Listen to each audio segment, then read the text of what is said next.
Welcome all, day 18, the magical to-do list. The world is full of magical things waiting for our wits to grow sharper. Eden Phillpotts, 1862 to 1960, novelist and poet. Really, when you think about it, gratitude is your best friend. It is always there for you, always available to help you. It will never fail you or let you down. The more heavily you lean on it, the more it will do for you, and the more it will enrich your life. Today's magical practice will show you how to lean on gratitude even more so it can do far more magical things for you. Every day, there are little life problems that come up and that need solving. Sometimes we can feel overwhelmed if we don't know how to solve a situation.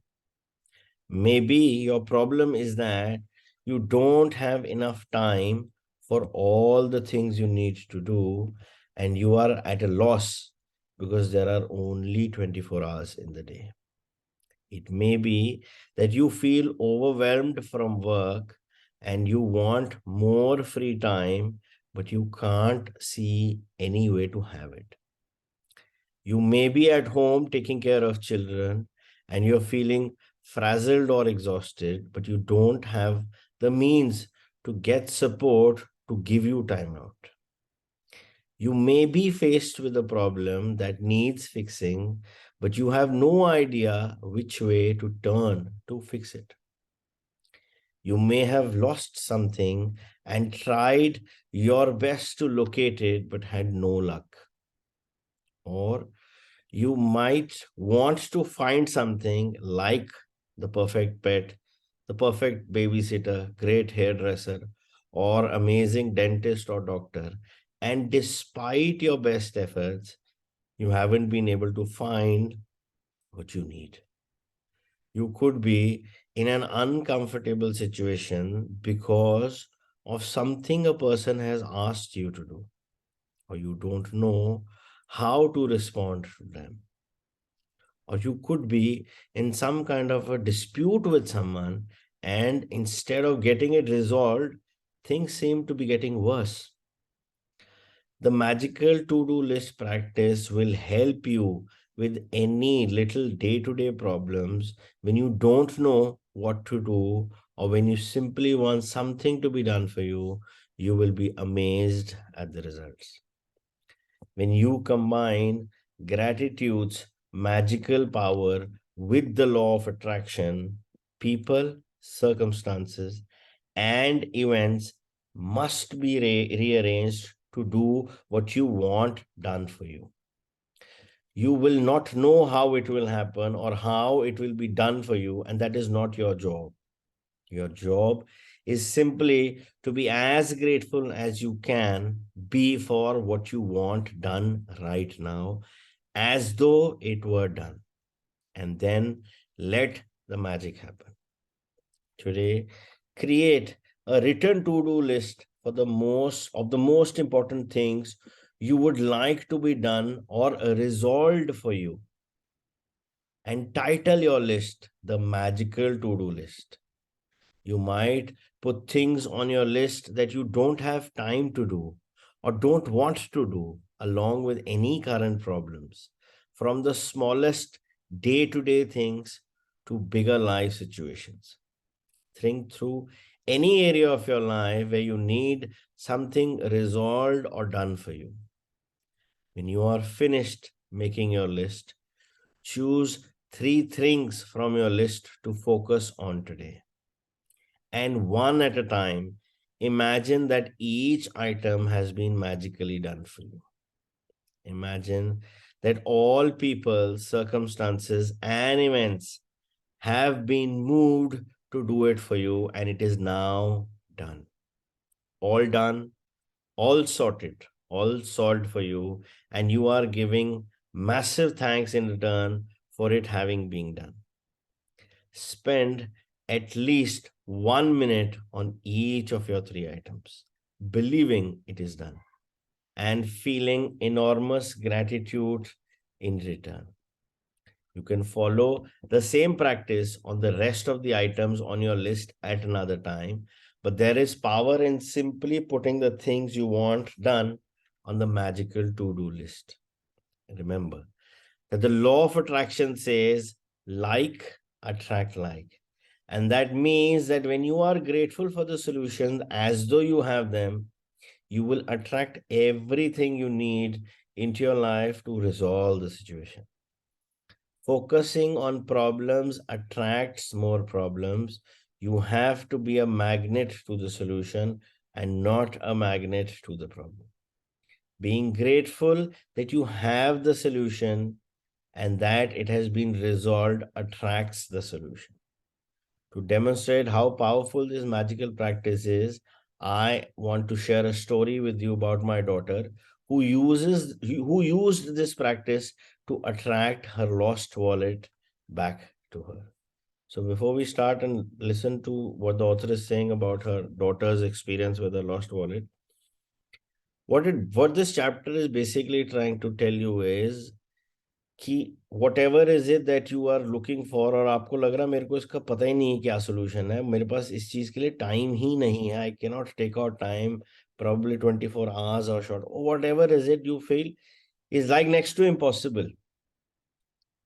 But if it exists in your mind, there's a big question mark that says that means it's possible.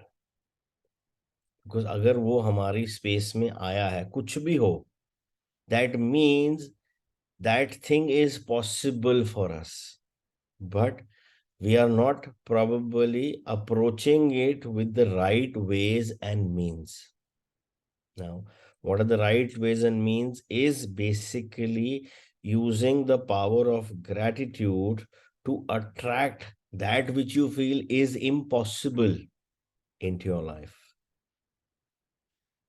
Because when we use our creative visualization of imagining what is ever is it that we're looking to resolve and whatever is the resolution we have in our minds, when we imagine it and give it our powers and think that it has already been done, and we are in that state of gratitude that thank you for everything, thank you for this resolution that has been done, thank you for resolving this problem, thank you for resolving the issue, जो भी आपके mind में आ रहा है, you are trying to alter your state of your brain wave in that sense where you will attract that. Because for the mind and the brain, whether it is a reality, whether it has happened in real, they don't know, but it works on that concept of a vibrational frequency. So when I'm imagining whatever is it that is on my to-do list, and I'm trying to visualize that thing being resolved, and I'm trying to visualize myself being so grateful and so thankful for that thing which I wanted, those three things in my magical to-do list to happen, the brain actually thinks it is done. And when the brain actually thinks it is done, that's the vibrational frequency you are at. And then because of that vibrational frequency, you are going to attract that exact thing what you're thinking for.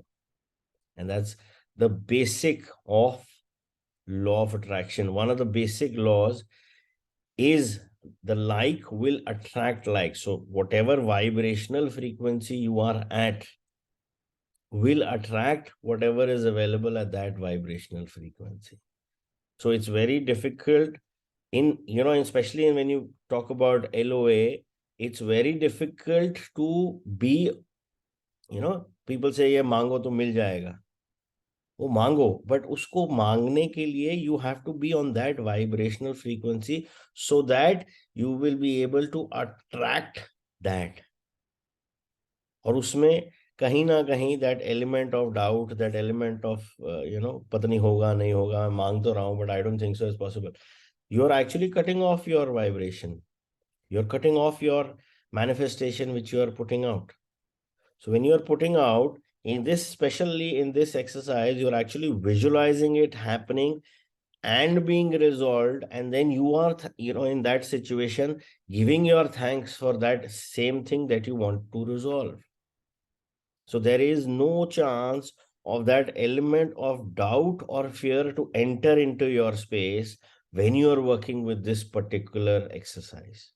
And then when you are on that vibrational frequency, you will be able to attract whatever is available on that frequency. और जब हमने अपने mind से उसको एक visualise किया है और उस फ्रीक्वेंसी में अपने आप को ले गया, that means that thing is available at that frequency, and the more you be on that frequency, the more likely the chances of to attract exactly what is it that you are looking for. And that's one of the basic rules of manifestation, of how people are able to attract so many things into their life or manifest so many things into their lives. After being out one night, my daughter discovered the next morning that she did not have a wallet, and she had no idea where she might have lost it, or even if it had been stolen.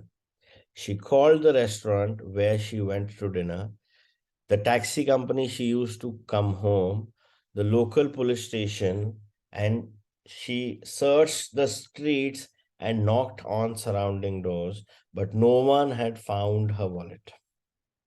Other than that, the fact that my daughter's wallet contained the usual precious things in it, including all her bank and credit cards, driver's license, and cash. Her biggest concern was that her wallet contained no current contact information because she had been overseas for some time. She didn't have a publicly listed phone number, and with a common surname, there seemed to be no hope. But despite the seemingly impossible obstacles, my daughter sat down, closed her eyes, and got a picture of her wallet in her mind. She visualized that she was holding her wallet in her hands. She opened her wallet, she went through all its contents, and she felt enormous gratitude that she had her wallet and everything in it back and in her hands. For the rest of the day, whenever she thought of it, again, my daughter imagined that she had her wallet in her hands and she felt enormous elation and gratitude that her wallet had been returned to her. Later that night, she received a call from a farmer who lived 100 miles away saying that he had found her wallet. The extraordinary part of this story is that the farmer had found the wallet in the street outside my daughter's home in the early hours of the morning. And he immediately searched the wallet looking for contact details. He made several calls in trying to find its owner, but to no avail. And so he gave up and drove back to his farm with the wallet. While he was walking out in the fields at his farm, the wallet kept nagging and nagging at him, and he decided to search through it one last time. He found a small piece of paper with a man's Christian name written on it, and so he put the Christian name together with my daughter's surname and called directory assistance. There was just one listing for that Christian name and surname. The farmer called the phone number, and it was the home of my daughter's father. To this day, we do not know how the farmer got that phone number because it was an unlisted number.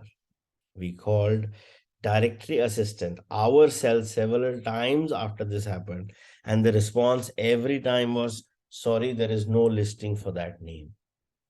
From 100 miles away, through the most extraordinary sequence of seemingly impossible events, my daughter's wallet was returned to her intact.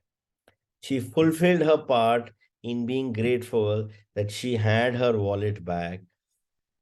And as must happen, gratitude performed its magic and moved every person, circumstance, and event to return her wallet to her. The magical power of gratitude is available for you to use as well, and it always has been. You just have had to discover it for yourself and learn how to use it. The magic practice for today, number 18, the magical to do list. Number 1, count your blessings, make a list of 10 blessings. Write why you're grateful.